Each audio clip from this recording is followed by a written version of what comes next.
This video is brought to you by Mitch Bradshaw Outdoors. My kayak fishing fail started with me fishing a deep weed line where it had dropped from about 15 to 20 feet and the weeds dispersed. I found a big school of fish that was holding tight to the bottom. I picked them apart for a while with a drop shot. When I noticed that the school went to a more of a suspended state, I reeled up a few feet, and as soon as I did so, something grabbed a hold of my bait. The fish felt pretty good when I set the hook into it, but I had realized shortly afterwards that it was fighting different than all the bass that I'd been catching that day.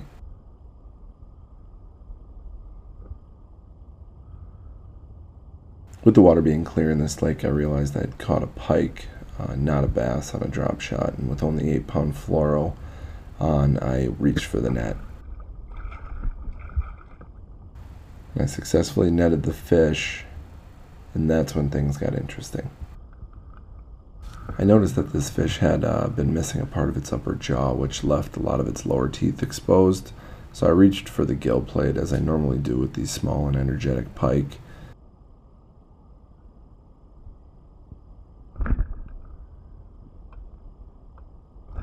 The fish shook twice, which was enough to skin up my knuckles pretty good on the edges of its gills. At that moment, I should have realized that this fish was not going down without a fight.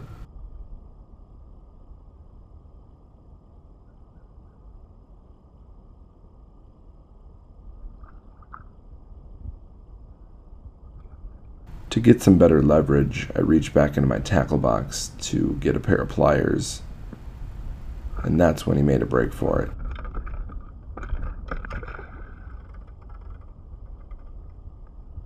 Not wanting this fish to break my line, I moved everything off my rod and went to reel it in. That's when I realized the line was wrapped around my rod tip several times, preventing me from reeling the fish in. So with little time to waste, I began hand lining in the fish on 8-pound fluorocarbon in about 20 feet of water.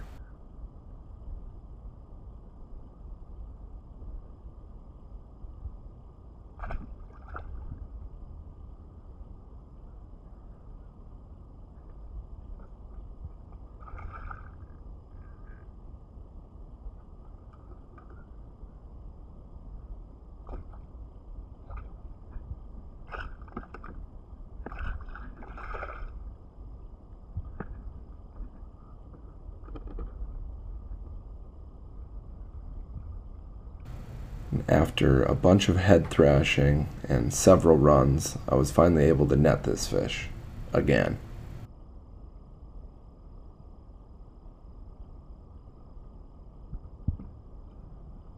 With pliers in hand, I try to get the hook out so that I can get this pike back in the water and get back to bass fishing,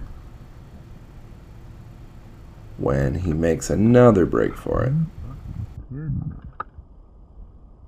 As I'm losing patience in this fish, I decide to not even use the net and just grab him by hand.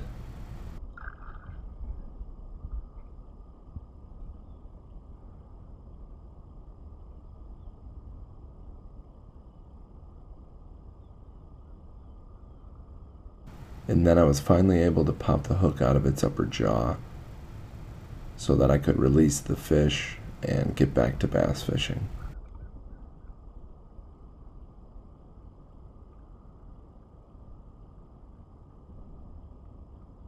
This was the most ridiculous and drawn-out situation that I've had while kayak fishing in the last few years, so I thought I would share it with everyone. Anyone who's fished from a kayak knows that sometimes even the most easy and mundane thing can turn into a complicated one. But that's one of the reasons why I kayak fish, because it's out of the ordinary.